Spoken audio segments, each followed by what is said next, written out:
Yohanes pasal 15 berkata bahwa di luar aku kamu tidak dapat berbuat apa-apa. Tetapi kalau kita seperti ranting yang menyatu dengan pokok anggur, maka kita akan menghasilkan buah. Bahkan buah yang dihasilkan itu maksimal, banyak. Ada 3 macam ranting. Ada ranting yang tidak berbuah, dan Yesus katakan ranting itu harus dipotong. Oleh sebab itu ada banyak orang Kristen terpotong dengan sendirinya. Tidak berbuah itu berarti kekristenannya tidak ada dampak dalam hidupnya. Kekristenannya biasa saja. Kekristenannya tidak ada kehidupan di dalamnya, sehingga tidak ada produktivitas sama sekali. Membosankan, menjemukan, sampai dia sendiri yang potol, sampai dia sendiri yang terpotong, sampai dia sendiri yang mengisolasi diri, saudara. Gak ada buahnya.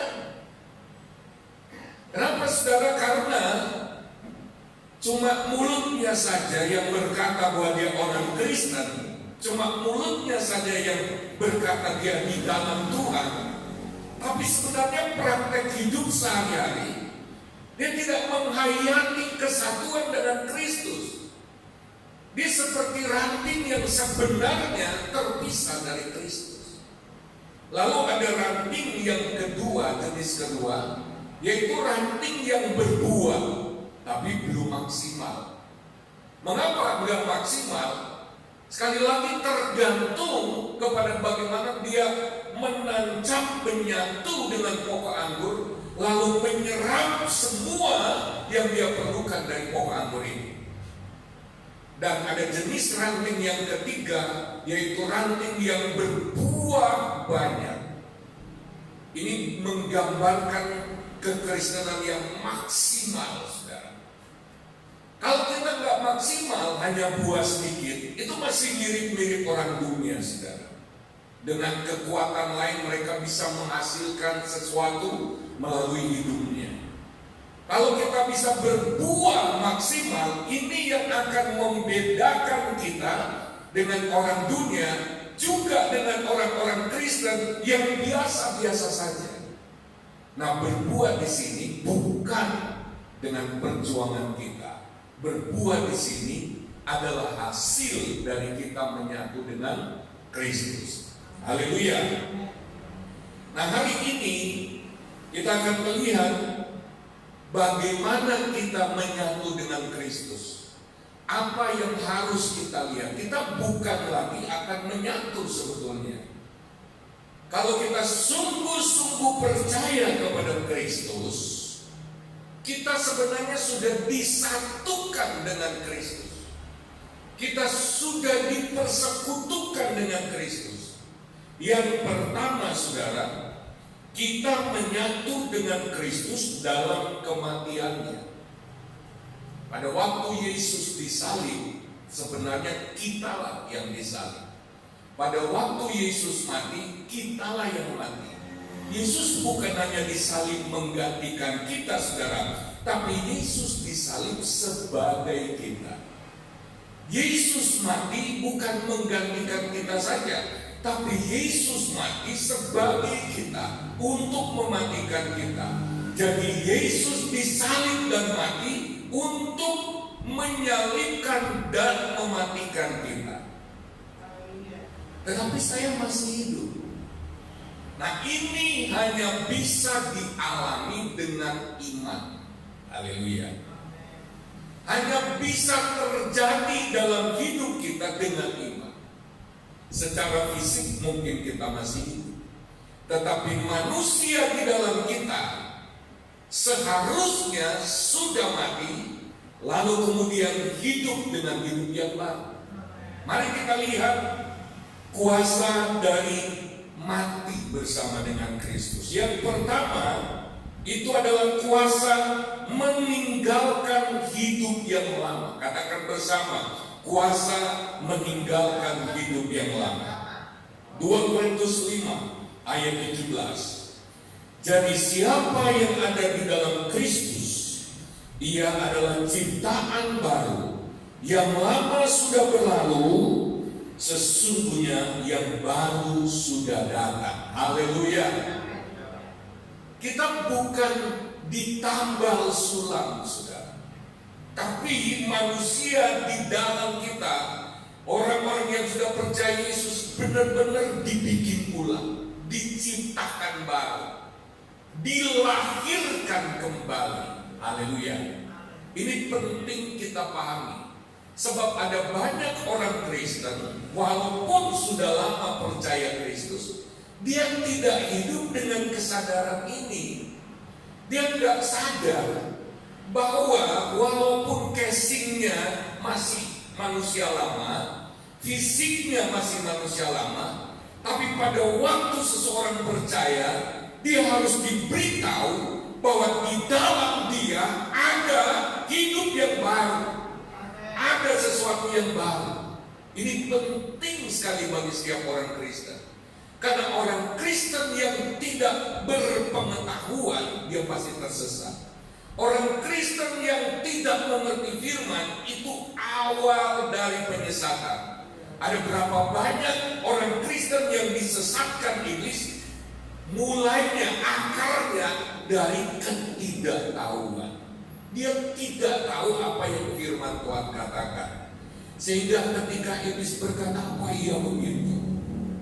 Bukankah seringkali ketika kita diperhadapkan dengan pergumulan hidup, dengan persoalan, tiba-tiba muncul dalam pikiran, kok gitu ya? Katanya Yesus berkuasa, katanya ada Roh Kudus, lah tapi kok begitu?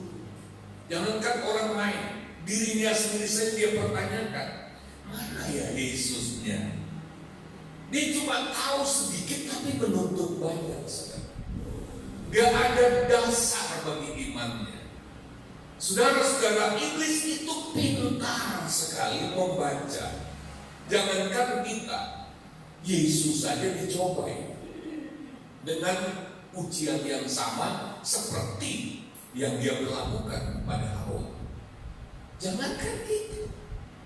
Dan Lukas pasal yang keempat ayat 13 berkata, iblis itu enggak trauma.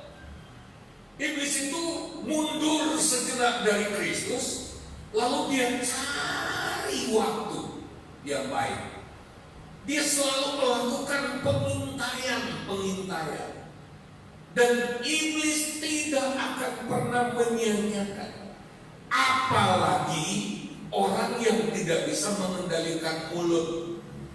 Iblis itu sebetulnya nggak maha tahu. Dia nggak maha tahu.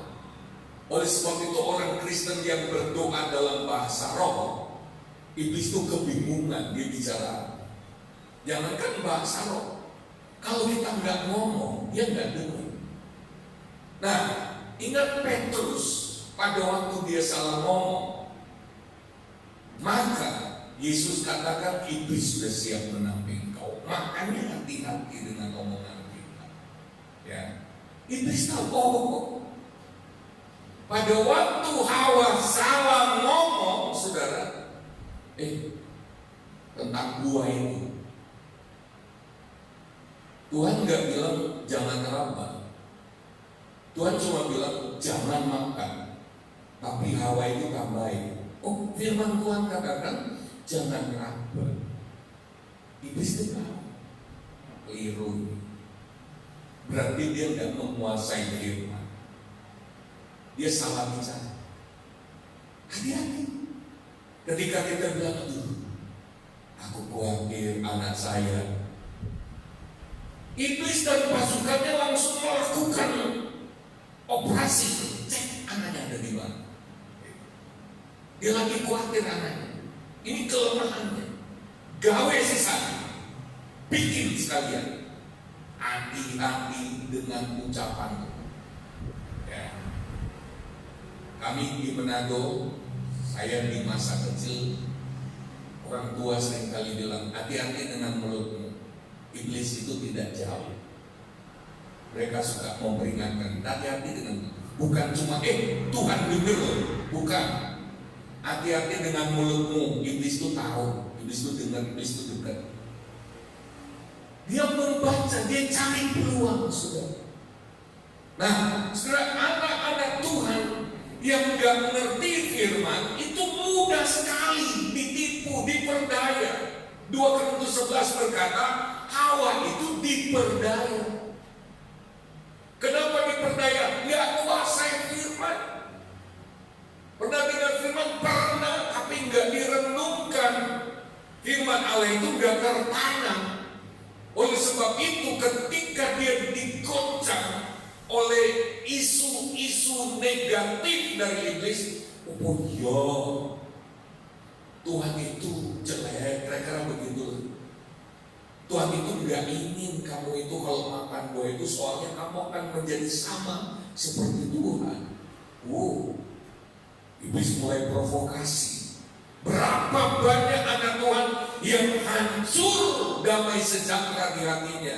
Berapa banyak anak Tuhan yang akhirnya goncang pendiriannya. Karena apa? Dia terprovokasi oleh kata-kata dari iblis. Termasuk kata-kata yang ditimbulkannya sendiri dalam pikirannya. Makanya kita harus menghayati, harus ngerti kebenaran ini. Bahwa ketika kita percaya kepada Kristus, kita sudah menyatu dengan Kristus di dalam kematiannya. Itu artinya, saudara, kita diberi kuasa meninggalkan hidup lama. Itu sudah mati kok, bangkai, ya, sudah bangkai. Amin. Haleluya. Bangkai tidak bisa ngapa-ngapain.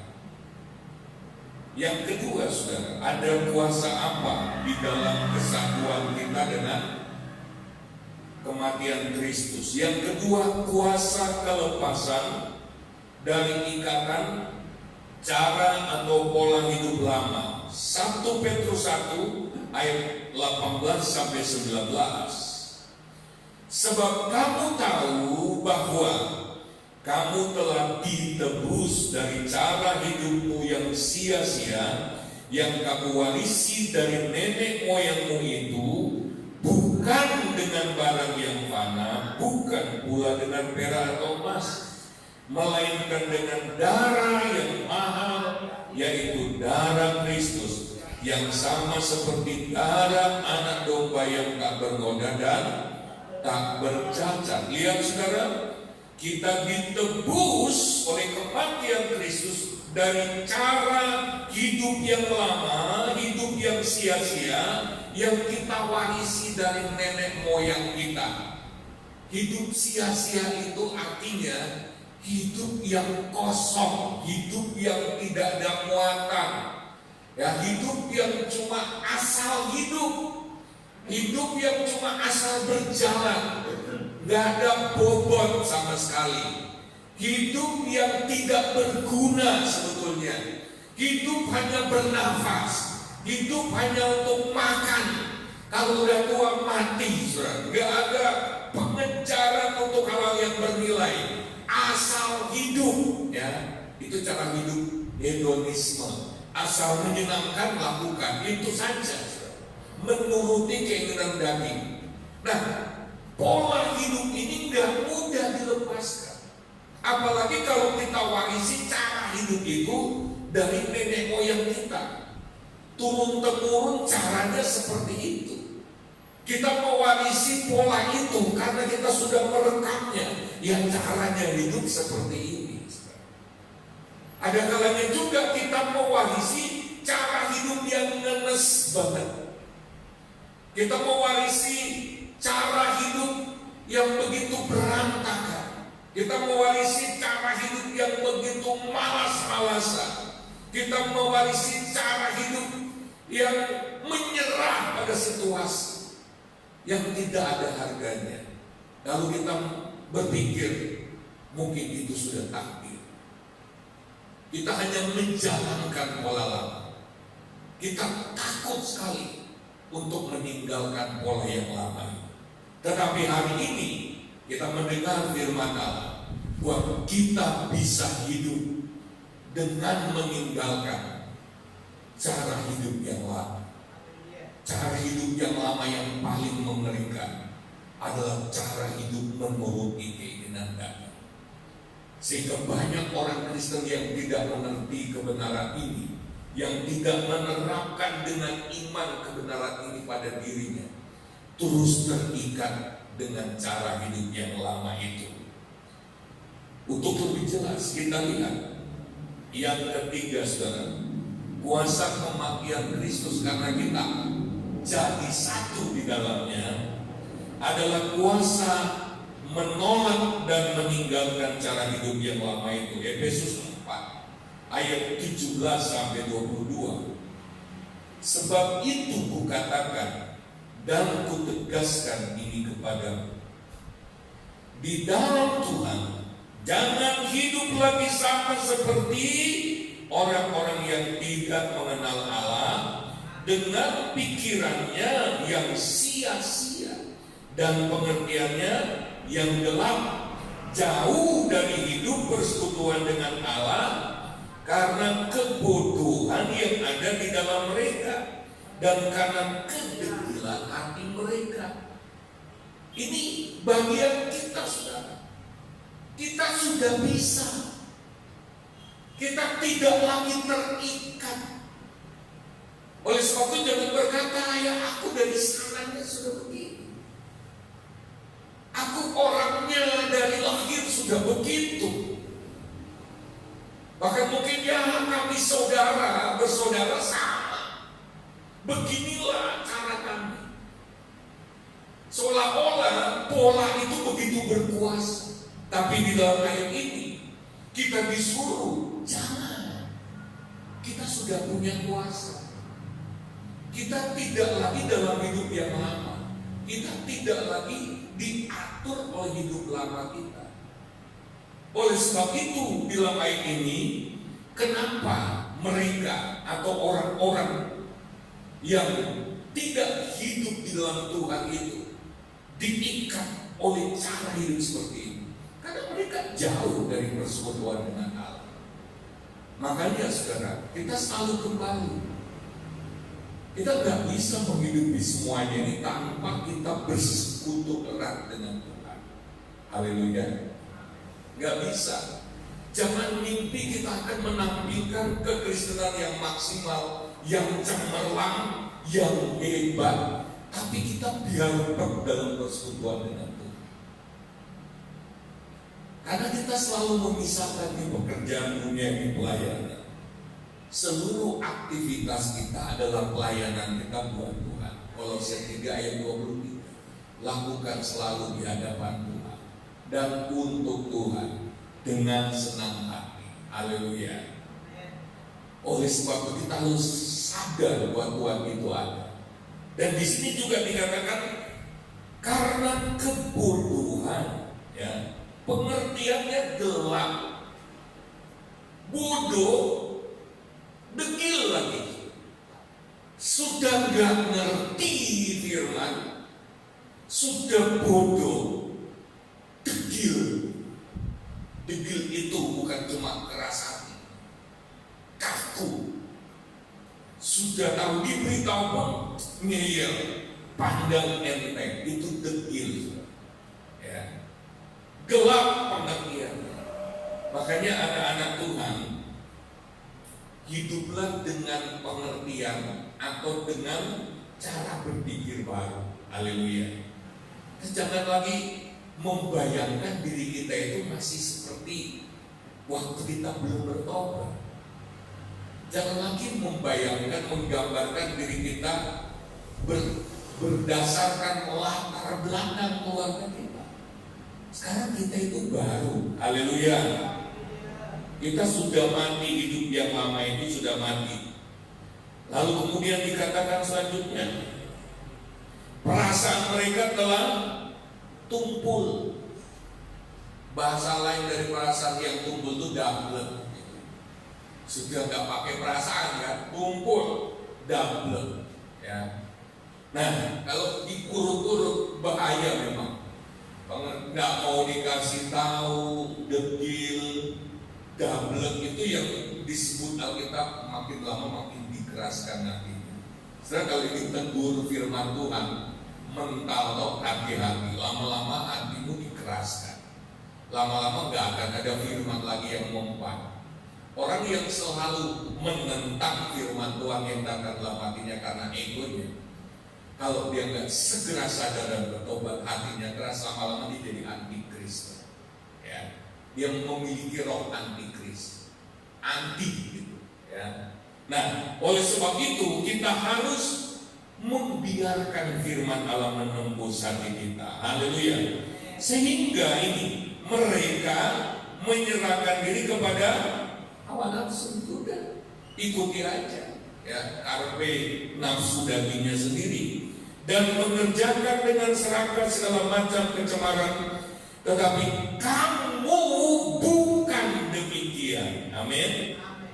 Kamu telah belajar mengenal Kristus karena kamu telah mendengar tentang Dia dan menerima pengajaran di dalam Dia menurut kebenaran yang nyata dalam Kristus Yesus, yaitu bahwa kamu berhubung dengan kehidupan kamu yang dahulu harus menanggalkan manusia lama yang menemui kebinasannya oleh nafsunya yang menyesatkan. Harus ditanggalkan. Apanya yang harus ditanggalkan? Yang harus ditanggalkan itu adalah kebiasaan manusia lama. Karena manusia lama itu sudah mati, gak perlu ditanggalkan lagi. Apanya yang harus ditanggalkan? Rekaman kebiasaan manusia lama. Ada rekamannya di otak kita. Rekaman kenikmatan dosa itu harus ditanggalkan. Kebiasaan harus ditanggalkan. Kalau kita nggak bertindak dari sekarang menanggalkan kebiasaan kecenderungan manusia lama itu, kita akan terus-menerus diikat. Padahal sebenarnya kita bisa memutuskan. Kan manusia lama sebagai sumbernya sudah mati. Haleluya. Kita harus percaya bahwa di dalam kematian Kristus kita sudah dimatikan. Iman kita lah yang akan memberlakukan itu. Iman kita lah yang akan mengaktifasi. Rekaman-rekaman kebiasaan lama itulah yang harus ditanggalkan. Bagaimana caranya? Caranya adalah dengan membangun kebiasaan baru, diganti. Haleluya. Ya, bukan hanya menghentikan. Orang yang suka baca bacaan-bacaan yang tidak betul, wah kalau dia nggak baca lagi dia menang. Dia diam, tidak melakukan apa-apa. Nanti kembali lagi dia. Daripada nggak ngapa-ngapain, aku mau ngapain? Itunya diberhentikan, terus aku ngapain? Nah, saudara, daripada nggak ngapa-ngapain, ya lebih baik aku baca lagi. Lebih baik aku ambil lagi. Tapi kalau dia mau tanggalkan itu, kuasa untuk menanggalkan itu adalah ambil bacaan yang rohani.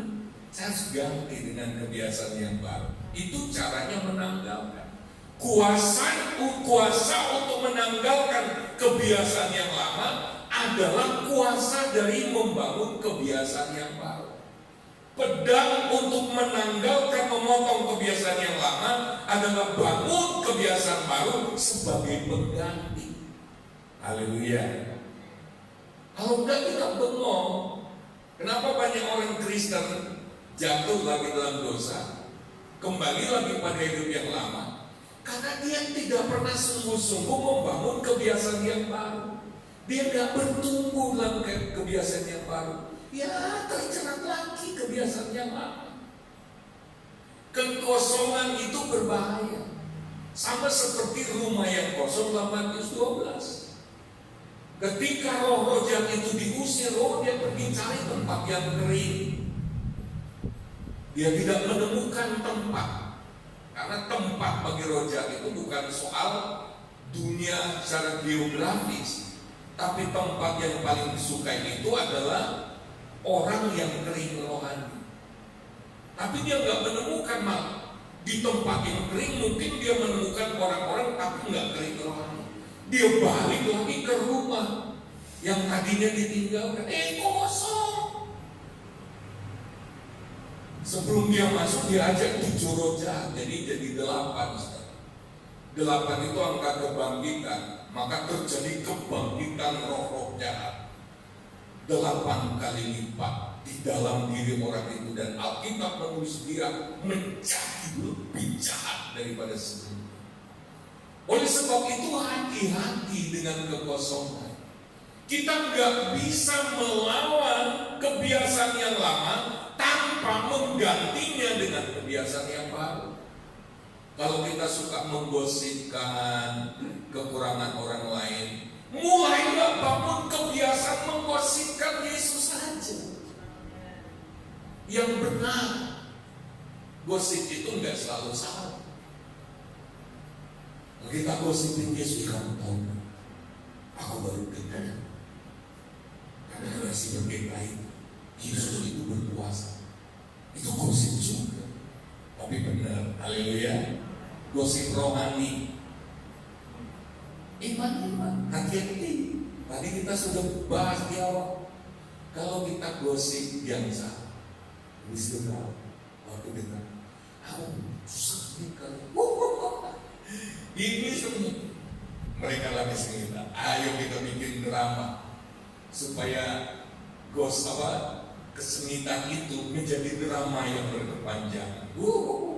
Maka iblis di sebelah sini bekerja pada orang yang satu, iblis di sebelah sana bekerja, lalu mereka saling kasih informasi. Di sana sudah tambah parah.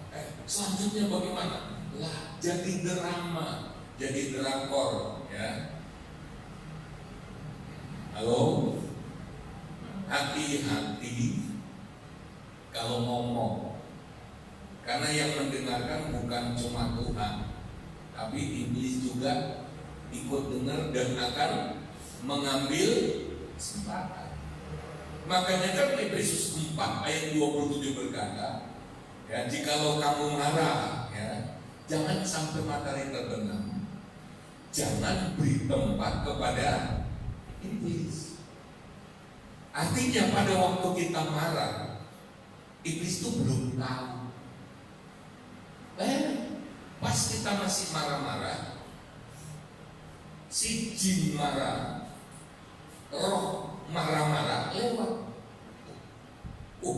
Lagi marah. Ya. Lalu dia sempatkan nguping.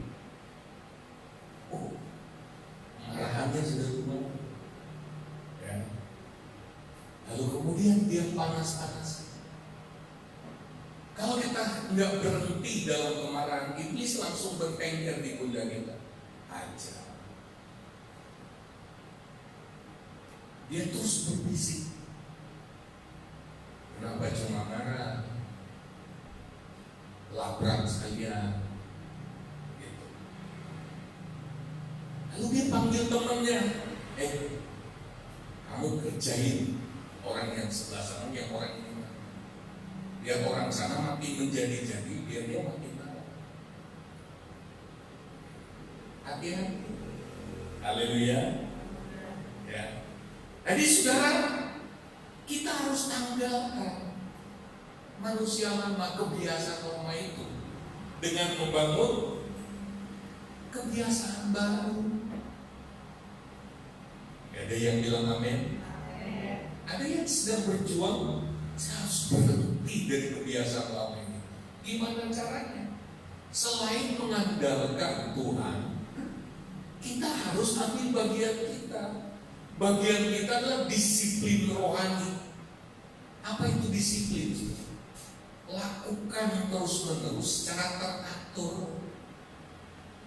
Katakan bersama, lakukan terus-menerus secara teratur. Disiplin itu kan aturan, teratur, mau diatur gitu. Maka disiplin rohani artinya harus lakukan secara teratur kebiasaan yang sama sampai kebiasaan itu melekat, lalu sudah menggantikan kebiasaan yang lama. Memang perlu perjuangan, perlu berjuang. Gak gampang, kebiasaan yang baru itu gak gampang, saudara. Berjuang, coba katakan sama berjuang. Nah, dalam berjuang ini ada gagalnya, saudara. Gagal sekali bagi orang yang gak ngerti langsung trauma. Oh, dasar.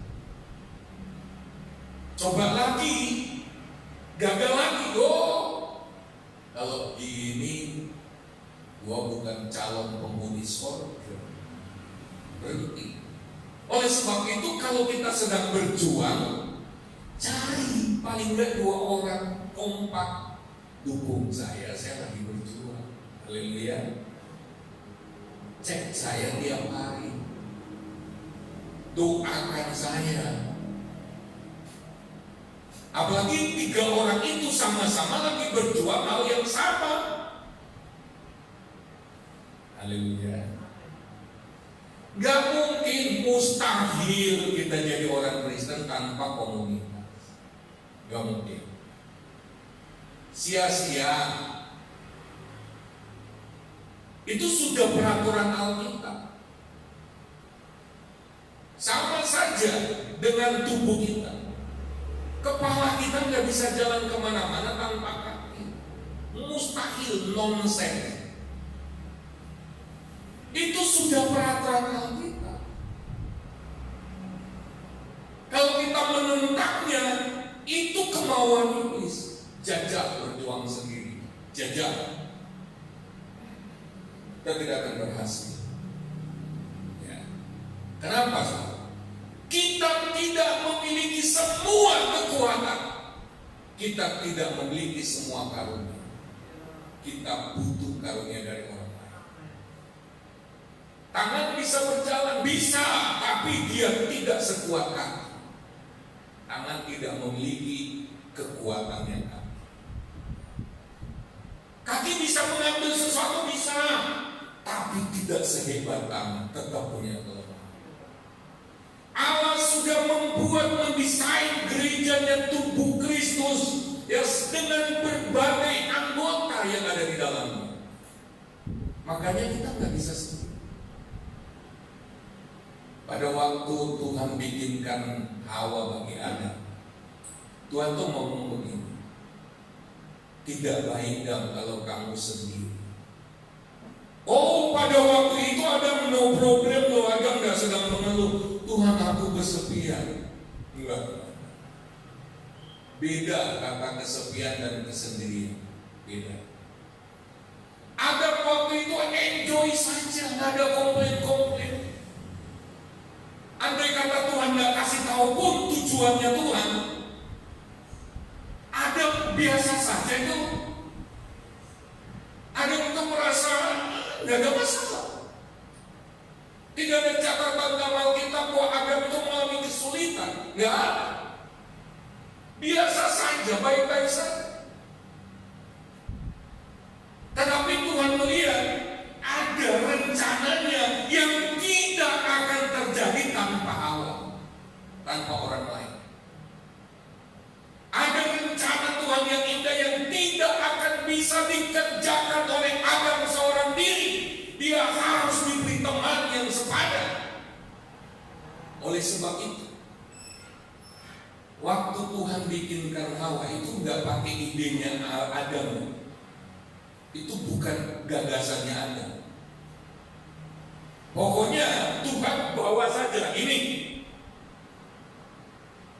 pasangan yang sepadan untuk mengerjakan kepentingan Allah. Lah kalau cuma kepentingannya ada, dia akan berkata nggak usah aja Tuhan, aku udah cukup sendiri. Nggak usah aja Tuhan, aku ini kan nggak repot sendiri. Kalau pakai bahasa zaman sekarang, ngapain kawin? Aku sudah biasa mau pergi pagi pulang malam, nggak ada yang harum biru, nggak ada istri. Bisa saja seperti itu ada berkata. ngapain saja nggak ada yang menegur. Itu kalau kepentingan Adam. Dan ketika Tuhan bawa Hawa, Adam pun nggak komplain. Karena itu bukan untuk kepentingan dia semata. Adam nggak protes. Loh, kalau aku tahu Tuhan akan mengizinkan seorang perempuan, aku kan bisa nanya. Aku kan bisa request. Tapi enggak. Bahwa ingat, itu gagasannya Tuhan. Jangan melecehkan gagasannya Tuhan. Jangan merasa diri pintar, lebih pintar dari Tuhan. Makanya banyak orang Kristen yang gagal karena sok pintar. Tuhan itu sudah atur bahwa kita perlu berjalan bersama dengan orang lain. Haleluya. Haleluya. Makanya kita harus belajar prinsip. Kita harus bersedia berjuang bersama orang lain untuk sesuatu yang baik. Jangan sok jagoan. Ada ayat dalam Alkitab yang menulis, pertama Hawa jatuh sendiri. Pengkhotbah juga pasal 4 juga menulis, wahai celakalah bagi orang yang jatuh tapi tidak ada yang mengangkat. Yakin nggak jatuh? Yakin kita nggak akan pernah gagal? Yakin bahwa kita akan selalu sukses, step by step, terus progres, nggak ada yang bisa punya? Yakin? Saya nggak yakin. Kalau sendirian. Oleh sebab itu penting sekali mulai dari saat itu dalam berjuang membangun kebiasaan yang baru. Penting kita punya teman minimal 2 orang. Segera itu terapkan. Selama kita nggak terapkan itu, kita masih mentok.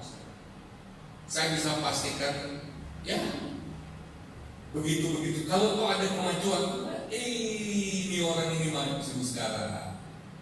Tapi dalam waktu ini, jatuh. Ya. Beberapa waktu lamanya buram ya, dia naik ini. Begitu kebentur masalah, jatuh lagi. Kapan naiknya? Kapan meningkatnya? Kenapa sih? Karena nggak punya teman. Ya, membangun kebiasaan yang baik itu perjuangan. Kalau nggak ada iblis nggak apa-apa, mungkin kita bisa sukses. Persoalannya itu tantangannya berat. Kita perlu doa orang lain, kita perlu support orang lain, kita perlu beritahu. Kalau kita ada kesulitan, kita perlu orang untuk bertanya, saya sedang membangun kebiasaan yang baru. Ini saya mengalami kesulitan, saya harus bagaimana? Kalau ada kemauan, ada komitmen, Roh Kudus akan bekerja di sana. Nggak coba-coba, saya mau jalan. Ini gampangnya, terus ini orang ya berhenti. Ada komitmen, saya harus berubah. Saya harus mengalami transformasi. Saya harus punya model. Saya harus punya orang yang akan mendukung. Saya harus punya orang yang akan membantu perjuangan saya. Haleluya. Makanya Yesus waktu mengutus 70 murid, dia utus berdua-dua. Haleluya. Kalau memang bisa satu orang jadi superman, ya bisa saja. Kamu pergi sendiri, kamu bisa sendiri. Enggak, Yesus tetap utus berdua-dua. Itu sudah prinsipalnya. Minimal 2. Tapi kalau kita pakai Matius pasal 18 ayat 20, 2 atau 3 orang. Mengapa 2 atau 3 orang? Ada kelanya 2 itu juga belum kuat. Pengkhotbah katakan tali 3 lembar tidak mudah diputuskan. Kalau 2 lembar hanya bisa bertahan. Ya, lama-lama putus. Tapi kalau tali 3 lembar itu mustahil diputuskan menurut pengkhotbah pasal 6. Tali yang ketiga itu yang memperkuat. Mau berjuang saudara?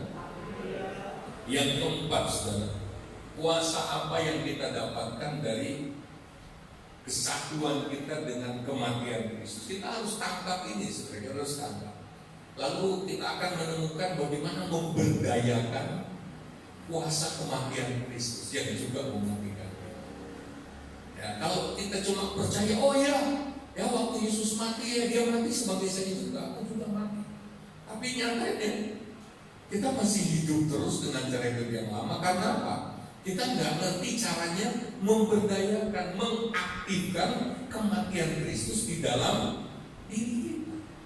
Yang harus dimatikan kan manusia lama. Yang keempat, kuasa membebaskan diri dari hukum dosa dan hukum maut yang bekerja melalui perintah hukum Taurat. Kita baca dulu ya supaya ditanggapi. Ini saya harus terangkan lebih detail.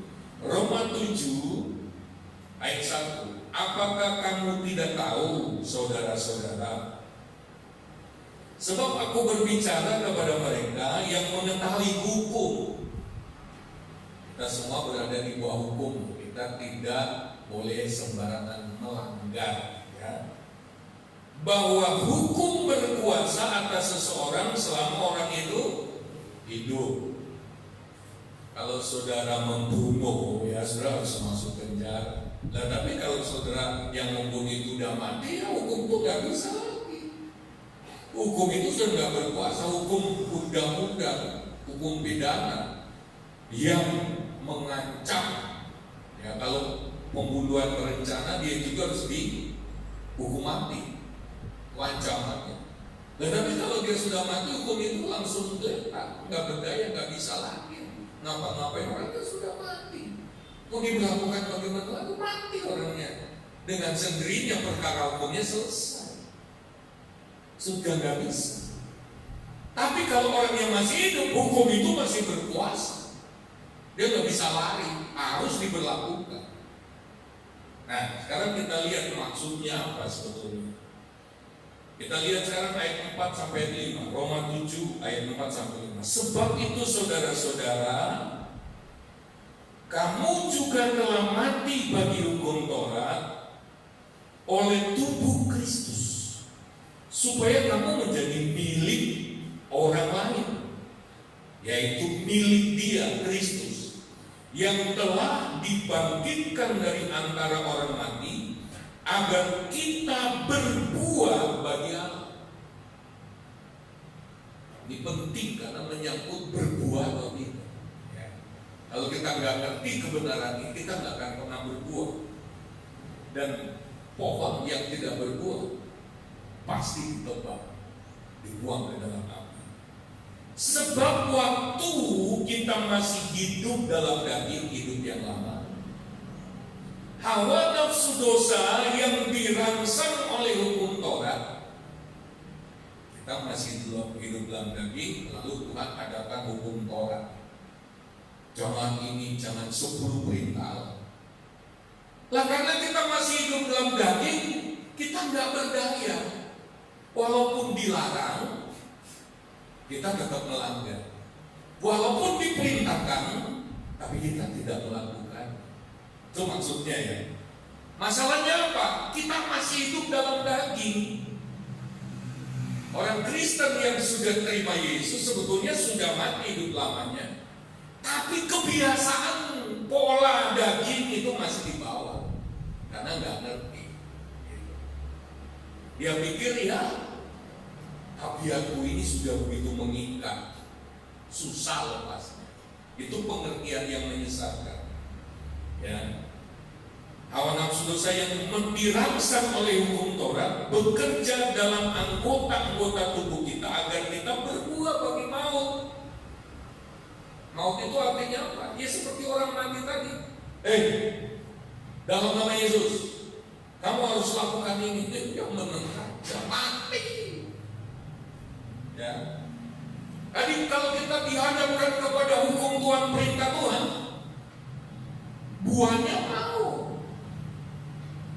Berbuah bagi mau, pasti gagal. Saudara dengar firman Tuhan hari ini, kalau saudara tidak menyatu di dalam kematian Kristus, saudara tidak melihat diri saudara di dalam kematian Kristus, tidak mungkin berbuah. Walaupun firman Allah menggelegar, tetap saja buah yang keluar berbeda. Buah yang keluar buah maut. Maut itu artinya nggak berdaya. Kita nggak boleh seperti orang mati saja, dibentak-bentak nggak berasa. Bukan bebal saja tidak berasa. Bebal itu orang yang masih hidup tapi bebal. Tapi orang mati. Ya. Karena Alkitab menulis daging kita hidup, tapi secara rohani kita itu mati. Ya. Secara rohani kita itu mati. Efesus pasal 2. Tapi yang hidup adalah hawa nafsu daging. Nah, Roma 8 ayat 1 sampai 4 berkata begini. Demikianlah sekarang tidak ada penghukuman bagi mereka yang ada di dalam Kristus Yesus. Haleluya. Roh yang memberi hidup telah memerdekakan kamu dalam Kristus dari hukum dosa dan hukum maut. Hukum dosa itu gini. Kalau dirangsang dosa, jatuh dalam dosa. Hukum maut itu gimana? Kalau diperhadapkan perintah Tuhan, gagal. Ya. Jadi dosa kegagalan itu cuma gonta-ganti. Ya. Nah, tetapi dikatakan di sini kita sudah dimerdekakan dari hukum dosa dan hukum maut, sebab apa yang tidak mungkin dilakukan hukum Taurat karena tidak berdaya oleh dagingnya ini. Hukum Taurat itu suci. Suci. Firman Tuhan pagi ini suci loh, suci. Rohani banget. Tapi firman Allah tidak berdaya pada orang yang masih hidup dalam daging. Nangkap maksudnya?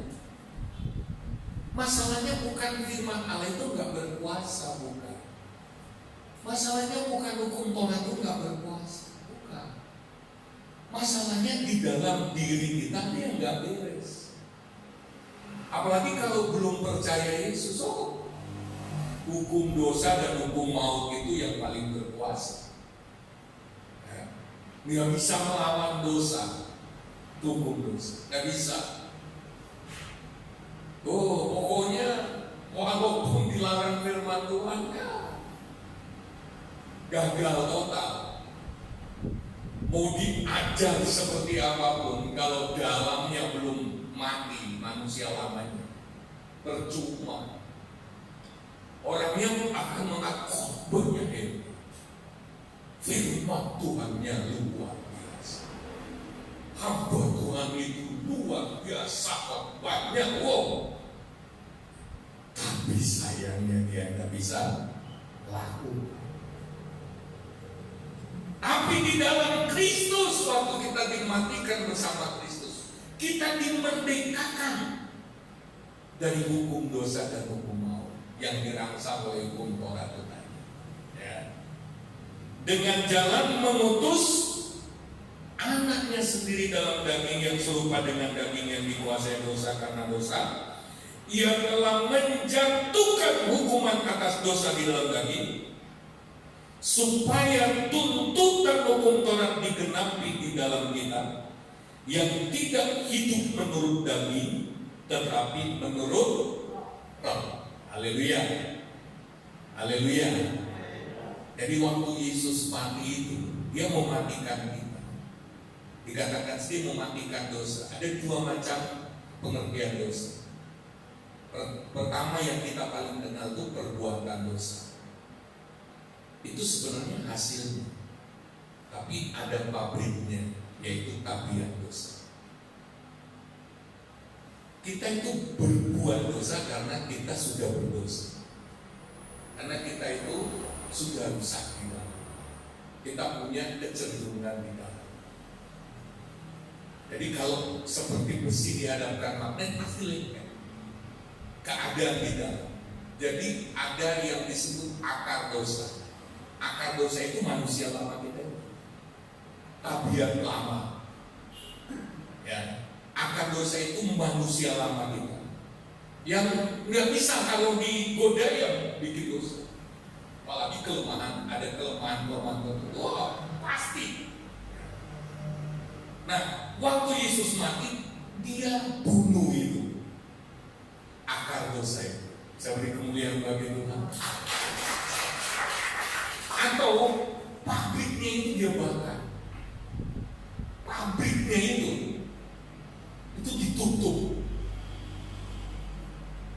Oleh sebab itu, sebenarnya orang Kristen masih bisa jatuh dalam dosa karena rekaman di otaknya itu. Tapi dia tidak harus jatuh. Haleluya. Kalau sebelumnya nggak bisa produksi terus malah, otomatis perbuatan dosa itu otomatis ada pabriknya, ya hasilnya otomatis.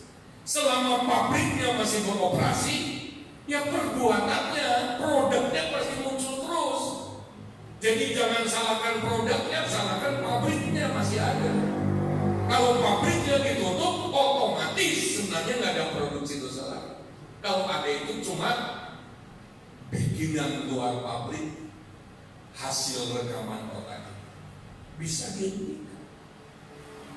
Nah, rekamannya itu harus diganti. Caranya mengganti apa? Ganti dengan rekaman baru. Haleluya. Kalau kita mulai digoda oleh dosa yang sama, kita mulai masukkan rekaman, gedein suara rekaman yang baru. Itu tidak benar. Itu tidak betul. Firman Tuhan berkata ABC, itu tidak betul. Kita masukin rekaman itu. Sebelum dosa itu datang lagi mempengaruhi kita, mengingatkan kita bersuara terus. Firman Allah berkaitan dengan itu, kita terus deklarasikan. Kita harus deklarasikan tidak. Ya, kalau dosa itu mempengaruhi, kamu salah orang. Yang kamu datangi itu sudah mati. Yang ada sekarang bukan dia lagi. Haleluya. Ada tuntutan, kamu itu di bawah kuasa tidak. Aku itu sudah mati. Ya. Tidak perlu dikubis lagi. Haleluya. Bangun kebiasaan yang baru. Mari kita belum masuk pagi ini kepada bersatu dengan Kristus dalam kebangkitan. Baru kematian Kristus saja sudah dahsyat. Jadi ketika kita memperingati Paskah, kematian Kristus bukan sekadar Yesus mati menghapus dosa kita, bukan cuma hapus dosa kita, tapi hapus pabrik dosa. Amin. Dia hapus hidup lama kita. Usang gak bisa dipakai soalnya, dia ganti dengan hidup baru. Itu kita akan bahas di topik selanjutnya. Kita bersatu dengan kebangkitan Kristus. Ada kuasa apa di sana? Tapi pagi hari ini yang kita mau renungkan sepanjang minggu ini adalah kuasa dan kematian Kristus ini. Apanya yang mengubahkan dalam hidup kita? Ternyata ketika Yesus mati, dia matikan hidup yang lama kita. Mari kita mulai memvisualisasikan. Kita mulai lihat diri kita dengan kacamata kematian Kristus. Amin. Jadi waktu kita lihat Kristus, gambarannya kalau kita melihat diri kita, lihatlah Kristus. Mulai dari kelahirannya, kematiannya, kebangkitannya, kenaikannya, kita lihat di sana. Semua tentang diri kita sudah digambarkan di dalam Kristus. Dari apa yang Yesus lakukan selama dia ada dalam dunia ini, itu gambaran tentang hidup kita. Karena kita sekarang dipersatukan dengan Kristus. kita harus datang di hadapan Tuhan supaya pewahyuan itu terbuka lebih banyak. Pulang rumah, surat tutup mata. Kalau belum nangkap, tanyakan orang lain. Ada hal, coba misalnya, kamu share dong, kamu dapat apa dari firman Tuhan?